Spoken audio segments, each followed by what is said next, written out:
Hello everyone, क्या हाल है सबके। मैं बिल्कुल ठीक हूँ। काफ़ी दिनों बाद मेरा आना हुआ बिकॉज अगेन यूट्यूब करना आसान नहीं है, वीडियोस करना आसान नहीं है। सच बात ये, आपको टाइम निकालना पड़ता है, आपको बड़ा तैयार श्यार होकर जो है ना, बड़ा सज संवर के जो है वो कूजी बन के आना पड़ता है टू गेट पीपल्स अटेंशन। फिर भी लोग आपको नहीं देखते। चलो खैर कोई बात नहीं, वो एक बड़ी सेपरेट स्टोरी है। Number one thing I just wanted to tell this to everyone कि ये मेरे ऊपर इम्प्लाई नहीं करती, इसलिए प्लीज़ प्लीज़ प्लीज़ मेरे सोच विचार और मेरे ख्यालात को जो है वो मुझ पर बैक इम्पोज मत कर दीजिएगा कि मैं अपने बारे में बात कर रही हूँ। मुझ पे और मेरे हस्बैंड पे ये सिचुएशन बिल्कुल इम्प्लाई नहीं करती, वो इस वजह से क्योंकि ना तो मैं शादी होकर पाकिस्तान से यहाँ आई थी बहू, और ना मेरे हस्बैंड पाकिस्तान से आए थे। हम दोनों यहाँ ऑलरेडी मौजूद थे। ठीक है, we are both born and raised in Pakistan, but ये है कि हम दोनों यहाँ मौजूद थे जब हमारी शादी हुई। तो अल्हम्दुलिल्लाह we haven't been through this, but I have seen a lot of folks in the family and friends, और इवन बहुत सारी लड़कियां जिनको मैं यहाँ की मिली हूँ। हमारे यहाँ लोग समझते हैं कि जब आपकी शादी सिर्फ पाकिस्तान में होती है तो आपकी सारी स्ट्रगल सिर्फ पाकिस्तानी में ही मौजूद है। अमेरिका आने वाली लड़की जो है वो पता नहीं सुरखाब के पर लग जाते हैं उसको, और जी अमेरिका का ससुराल है तो बस उसकी तो लाइफ सेट हो गई है, और ग्रीन कार्ड है और सिटीजनशिप है, और ये सारा सब कुछ है। It's not that, this is not just the end. बात मैं ये करना चाह रही हूँ आज की, हमारे यहाँ कॉन्सेप्ट ये है कि पाकिस्तानी लड़की का रिश्ता जब भी कहीं अब्रॉड होता है, चलें अगर मैं अमेरिका रहती हूँ तो मैं यहाँ की एग्जांपल देती हूँ आपको, ठीक है। तो जनाब अब ये कि लड़की की शादी हो रही है, रिश्ता हो गया अमेरिका। अब पहला फेज तो ये होता है कि पहले ही आपकी बल्ले बल्ले हो जाती है, लैवी कुड़ी का रिश्ता हो गया अमेरिका, ठीक है। अब लड़कों की बात हम नहीं करेंगे क्योंकि this is all pertaining to the women, the bahu who comes from Pakistan. अब जो लड़की का रिश्ता हो गया अमेरिका, बल्ले बल्ले तो वहीं पे हो गई, और सुनने वाला जो है वो ये नहीं देखेगा कि लड़की ने अभी अमेरिका जाना है या वो बेचारी क्या सोच रही है। वो तो मैं कहती हूँ गई भाड़ में, ठीक है। और सारा जोर होता है अमेरिका पे, लड़के पे, और इस बात पे कि वो लड़की कब अपने पेरेंट्स को और अपने बहन भाइयों को बुला लेगी अमेरिका और उनको लाके सेट कर देगी। भाई इतना आसान नहीं होता, खुदा का वास्ता है, ठीक है। थोड़ा सा जो है ना वो अपने आप को ओपन माइंड करें और इस चीज को समझने की कोशिश करें कि वो लड़की अमेरिका तो आ रही है मगर वो रब की बंदी भी इंसान है। वो कोई क्या प्लास्टिक की गुड़िया नहीं बन जाएगी जो अमेरिका ग्रीन कार्ड लेके बैठ गई है तो बस जी उससे अच्छी जिंदगी किसी की नहीं होने वाली। I mean it's a reality, so please take it. I know it's I am gonna get a little bitter, ठीक है। अब जी रिश्ता हो गया, बल्ले बल्ले हो गई, अमेरिका लड़की जा रही है और यहाँ लड़की भी ऑफ कोर्स उसका फियांसे जो है वो अमेरिका से है, और she is happy, she want to take pictures and want show off, friends को बता रहे हैं, सोशल मीडिया पे है। और कॉन्सेप्ट यही होगा कि चूंकि लड़का अमेरिका से है तो वो कोई प्रिंस चार्ल्स होगा, और हाई फाई ब्ला ब्ला एक्स वाई जी। अच्छा चलो ये सब भी हो गया। अब टाइम आता है जी शादी हो गई। शादी में आमतौर पे देसी लड़कियां दो सिनेरियो से गुजरती हैं जो मैंने देखा है, कोई तीसरा तो बता दीजिएगा। पहला सिनेरियो ये है कि जिसमें या तो सिर्फ लड़का जाता है या लड़के की माँ साथ जाती है और जाके निकाह करवा के ले आते हैं। दूसरा सिनेरियो ये कि पूरा खानदान जाता है, जाके फिर जो है वो शादी करके जो है वो लड़की की शादी होती है, सब कुछ होता है। कुछ सिनेरियोज में रुखसती पहले हो जाती है, कुछ में बाद में होती है। सबसे सरप्राइजिंग सिनेरियो वो है जिसमें लड़का सिर्फ अकेला गया, जाके निकाह करा के आ गया, आके उसने पेपर वर्क फाइल कर दिया और फिर जनाब लड़की ने अमेरिका आना है और उसने शायद पहली बार अपने इन लॉज को मिलना है। अगर हम इस सिनेरियो को हटा भी दें, अगर पूरी फैमिली पाकिस्तान गई भी थी, रिश्ता करके आई, चाहे वो फैमिली से है चाहे फैमिली से बाहर है, अब जी लड़का महीना डेढ़ दो रहा, कुछ लड़के सिर्फ 2 दिन बाद वापस आ जाते हैं, कुछ लड़के हफ्ते बाद वापस आ जाते हैं। अब लड़की का वीजा वो वेट पीरियड शुरू हो गया। She will go through that, अगर अल्लाह अल्लाह करके लोग आपको सुखी सुखी उस पीरियड में से गुजरने दें, ठीक है। और वो पीरियड गुजरा, अब जनाब आप जहाज चढ़ रहे हो, अब आपके दिल में लड्डू भी फूट रहे हैं, ठीक है। और ऑफ कोर्स लड़का उसकी फैमिली यहाँ खुश होंगे, उन्होंने शादी की, उनकी बहू आ रही है which is totally justified. But वो जो लड़की है ना, उस लड़की के अंदर कितने इमोशंस एट टाइम चल रहे होते हैं वो कोई भी नहीं जानता, और बहुत सारे लोग उसको नहीं समझते। वो लड़की अपने पेरेंट्स को छोड़ के जा रही है, अपना मुल्क छोड़ के जा रही है जहां उसने सारी जिंदगी गुजारी है, जिंदगी के 20 21 22 25 28 जितने भी साल गुजारे हैं, वो सब छोड़ के जा रही है। और वो वहां एक अजनबी माहौल में, अगर किसी पुप्पी मामी चाचे ताए के बच्चे से भी शादी हो रही है तो फिर भी एक अजनबी माहौल में एक नए घर में जाकर एडजस्ट होना है, बिकॉज वो उनके घर नहीं देखती रही ना कि वो लोग कैसे हैं। अगर आप नहीं जानते तो फिर तो कसम से गुड लक ही है, और अगर आप जानते भी हो फैमिली को कि जहां आपकी शादी हो रही हुई है, तब भी it's gonna be a really adjusting phase. अब जी वो लड़की जहाज में बैठी है, और मेरी एक्चुअली लिटरली कुछ लोगों से बात हुई है, and they were like they had mix emotions. आप अपना मुल्क छोड़ रहे हो, अपने माँ बाप छोड़ रहे हो, अपने बहन भाई छोड़ रहे हो, एक अनसर्टिनिटी है कि पता नहीं आपने वहां जाना है तो अम, किस तरह का माहौल होगा, चीज़ होगा, but at the same time आपको वो जो एक हस्बैंड के मिलने की फीलिंग है और बड़ी अच्छी कूजी सी फीलिंग और रोमांटिक भी, और then you know you're taking selfies और फेसबुक इंस्टाग्राम पे जो है वो लग रहा है कि हम जहाज चढ़ गए हैं, अब हम यहाँ ले ओवर है हमारा, अब हम वहां उतरे हैं, और जनाब वो लड़की अमेरिका आ जाती है।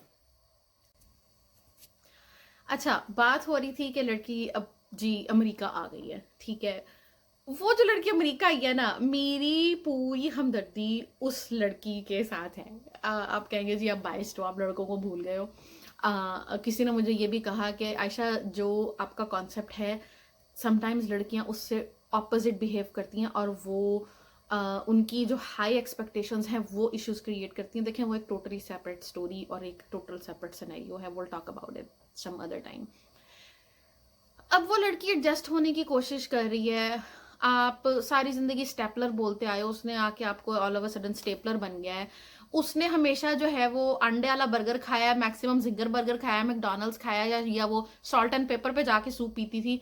आप यहाँ पे हलाल हॉट डॉग्स बनाते हैं, वो देख रही है ये क्या है। मुझे 10 साल हो गए अमेरिका में रहते हुए, मैं हॉट डॉग नहीं खाती। आई मीन सॉरी टू से, ठीक है। तो वो, और स्पेशली अगर आप टोटली बर्गर बन गए हो अमेरिका रह के और आप लड़की पाकिस्तान से लाए हो, देन यार उस बंदी को एडजस्ट होने में टाइम लगना है। पाकिस्तान में उठे मोहल्ले में गोलगप्पे वाला आ गया, छल्ली वाला आ गया, शकरकंदी बेचने वाला आ गया। यहाँ क्या है, आपने जाके स्पेशल हलाल स्टोर ढूंढना है, देसी फूड ढूंढना है तो आपने जाके खाना है। आपके पास वो आज़ादी नहीं है जो पाकिस्तान में है। रात को आप 12 बजे लिबर्टी से शॉपिंग करके घर आते हो, यहाँ पे 8:30 बजे जो है वो आपका डिलर्स और आपका मीसीज बंद हो जाता है। That's an adjustment. अब आपको नई लड़की आई है, उसके पास कपड़े, इतनी शादी उसने क्या करने जाने, मीसीज एंड ऑल, हर कोई जाता है भाई, ठीक है। और मुझे याद है मैं पहली बार जब स्टारबक्स में घुसी थी, लिटरली स्टारबक्स की जो कॉफी की सड़ान थी ना वो मेरे सर पे चढ़ गई थी। Right now I am obsessed with Starbucks, but the first day मुझे याद है मैं स्टारबक्स जाती थी, मैं अपना सांस बंद कर लेती। आई लव कॉफी, मगर वो जो एक सब चीजों का ब्लेंड आपके ऊपर चढ़ता है, मैं अपना सांस बंद कर लेती थी और लाइक अपना मौका शोका लेके वापस आ जाती थी। And gradually I got used two of the smell, you know, ठीक है। अब उस लड़की ने आके, नए माहौल है, अब उसने घर में तो नहीं बंद हो जाना ना, उसने ड्राइवर्स लाइसेंस भी लेना है, उसने जॉब भी करनी है। अगर उसका कोई बैकग्राउंड एजुकेशनल है, वो अपनी एजुकेशन कंप्लीट करना चाहती है, वो कसम से .0 से शुरू होने वाली बात है। मैं शादी होके नहीं आई थी, मगर मुझे याद है मुझे यहाँ के एजुकेशनल काउंसलर ने, इंटरनेशनल स्टूडेंट काउंसलर ने 3 साल खपाया कि मुझे ये क्लास लेनी है, ये क्लास लेनी है, ये क्लास लेनी है। वो बंदी सिर्फ शादी होके नहीं आई। मुझे तो ऐसा लगता है कि वो बंदी जो पाकिस्तान से शादी होके अमेरिका आती है ना, वो बंदी 2 ससुराल एट अ टाइम भुगत रही होती है। Nothing wrong about being a ससुराल और nothing wrong in having a ससुराल। What I am trying to say is के 2 ससुराल इस तरह भुगत रही है क्योंकि वो 2 जगहों पे एडजस्ट कर रही है। एक अमेरिका भी उसका ससुराल बन गया है, ऊपर से जो एक्चुअल ससुराल तो है ही है। और मैं कहती हूँ वो लड़की दुनिया की सबसे लकी लड़की है जिसके इन लॉज उसको सबसे ज्यादा एडजस्ट होने में हेल्प करते हैं। मैंने वो इन लॉज भी देखे हैं जो हर चीज़ एक्सपेक्ट करते हैं कि लड़की वहां से जो है ना वो पीएचडी करके आ जाए अमेरिका रहने में, और भाई ऐसा नहीं होता। एक किस्म यहाँ पे वो भी पाई जाती है इन लॉज की, जो साल साल भर लड़कियों को ड्राइवर्स लाइसेंस नहीं लेके देते। क्यों? उनको लगता है जी नो जड़ी है ना वो कब वो बार हो जानी है, क्यों उन्हें आंधी ड्राइवर्स लाइसेंस ले लेना है। एक सिनेरियो वो है जिसके अंदर लड़की इंतहाई ठुस होती है। लड़की कहती है मुझे तो बहुत डर लगता है ड्राइविंग करते हुए, मैं क्या करूंगी। और यहाँ पे जनाब उसका बंदा, ससुर, सास, हर कोई उसको बकअप कर रहा है कि बीबी यहाँ ड्राइवर्स लाइसेंस लेना पड़ेगा। If you want get job, if you want go out, आपको कुछ भी करना है, आपको ड्राइवर्स लाइसेंस लेना है। सिनेरियोज है ना।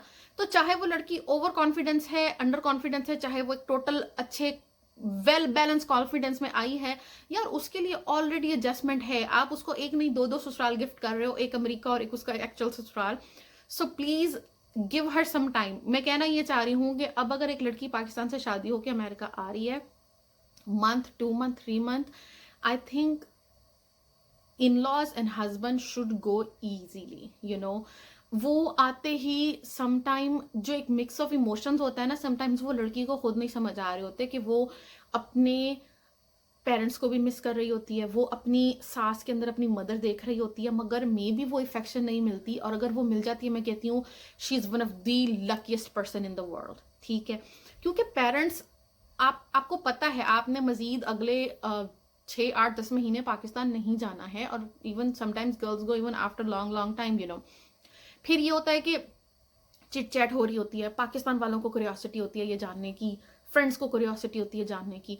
अब अगर आप लड़की ने कहीं फिरने चली गई अपने हस्बैंड के साथ और उसने कोई 2-4 अच्छी सैसी किस्म की फोटोएं लगा दी हैं, तो फ्रेंड्स कहेंगे वाह भाई वाह, इसकी तो मौज है, ये तो अमेरिका बैठी है, इसकी तो लाइफ में हर चीज़ परफेक्ट है, एक हम यहाँ बेचारे रह गए सड़े हुए, हमें कोई अमरीकी मुंडा नहीं मिला जाने के लिए, वो यहाँ उन पिक्चर्स के थ्रू आपको हर चीज़ नहीं बता सकती, और एक और सिनेरियोस में ये है कि मतलब लड़की जो है वो एडजस्ट होना भी चाहती है, तो things just doesn't work out the way she want them to B.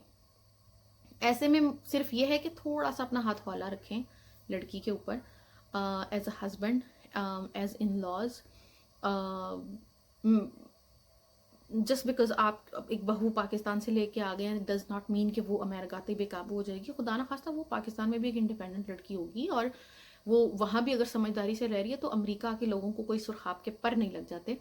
एक ड्राइवर्स लाइसेंस अगर आपकी बहू ले लेती है तो दैट डज नॉट मीन कि वो आपके काबू से बाहर हो गई है। हमारे यहाँ पाकिस्तान में भी लड़कियां जब ड्राइव करती हैं घर से बाहर जाते हुए बड़ों से इजाज़त लेके जाती हैं, वो खुद उठा के गाड़ी नहीं चल पड़ती। तो वाई यू थिंक कि वो लड़की जो है वो 1 साल तक ड्राइवर्स लाइसेंस मत ले, जॉब मत करे, कोई चीज़ उसको इतनी एज सच इंटरेक्टिव ना हो, वो किसी जगह शॉपिंग करने ना जाए, those type of things, I mean why? यानी आप अमेरिका लड़की ब्याह के आपने उसको 2 ससुराल दे दिए। अब आप कहेंगे कि जी ऐसा नहीं होता, इतनी भी मजलूम नहीं होती लड़की। हाँ बिल्कुल नहीं होती, मगर मुझसे शर्त लगवा लें 80 to 90% स्नैरियोज में लड़की इन्हीं चीज़ों से गुजरती है। उसने नए हस्बैंड के साथ एडजस्ट होना है, वो पाकिस्तान में भी होगी, वो अमेरिका में आ रही है तो वो एक नया माहौल है, यहाँ की सड़कें याद करते टाइम लग जाता है। वो आपको बताया जाएगा कि जी शहर जो है वो 4 सड़कों पे है, अगर बड़ा शहर है तो डाउनटाउन है, डाउनटाउन में हर चीज़ 1 2 3 नंबर से चलती है। आप कहोगे डिग्गी खोल दो और वो आवाज आएगी can you open the trunk, and then you will like what the heck is trunk, इस तरह की छोटी छोटी एडजस्टमेंट्स और चीजें हैं, तो आप कहेंगे नहीं ये सब इतनी बड़ी बातें नहीं है, ये सब बड़ी बातें हैं। उसके पेरेंट्स दूर हैं, बहन भाई दूर हैं, आप कितने ही अच्छे इन लॉज क्यों नहीं हैं, and it's great if you are one of those good in laws, but still जो उसकी फैमिली उसके लिए है, everybody knows they're gonna be that family, So just be a little sensitive towards your new bahu or wife who's coming from Pakistan or who is about to come from Pakistan. आप उसको कितना ही क्यों ना यहाँ की चीज़ों के बारे में गाइड करना शुरू कर दें, but it's an adjusting phase, so please give her some time and just don't jump into 1 or 2 conclusions, कि अभी पाकिस्तान से आ गई तो मेरा बेटा काबू कर लेगी, या फिर मेरी माँ पाकिस्तान से बीवी ले आई है, मेरी ये डम है, और यहाँ की बीवी होती तो वो बहुत अच्छी होती। सब चीज़ें मिक्स सिनेरियोज में चलती हैं। इस बारे में बात करना कि जो यहाँ के लोगों को फोबिया पाकिस्तान से जाके लड़कियाँ लेके आने शादी करके, it's a totally separate topic, we can talk about it some other time. But आप अगर अपनी बहू पाकिस्तान से ला रहे हैं तो please give her some time and give her space to breathe, absorb everything, and then let her get involved in the family. You are the one who can decide what type of balance you need to find to make this a good transition, but going slowly, politely and humbly, that is the key. And at the same time जो लड़की पाकिस्तान से आ रही है, खुदा का वास्ता है, just because आप अमेरिका शादी होके जा रहे हो, कितने ही वेल ऑफ आपके इन लॉज क्यों नहीं हैं, आप कोई प्रिंसेस नहीं बन गए हो। आके मत उल्टी सीधी फरमाइशें डालो, और आके मत जो है वो अनरियलिस्टिक एक्सपेक्टेशंस डालो। मैंने लिटरली देखा है कि लड़कियां यहाँ के एक्सपेक्ट कर रही होती हैं कि वो कैलिफोर्निया आई हैं तो हनीमून उनका न्यूयॉर्क में होगा या कनाडा में होगा। Just be realistic, it's just not real. But at the same time, अगर आपकी बहू पाकिस्तान से आ रही है तो please give her some space, give her some time to adjust and calm yourself down and calm herself down too, and find a middle ground where this transition becomes really a happy transition, जहाँ मतलब husband wife और ससुराल और सब लोग बहुत अच्छी तरह से एंजॉय करें। that was the purpose of this video and topic. Thank you so much for watching.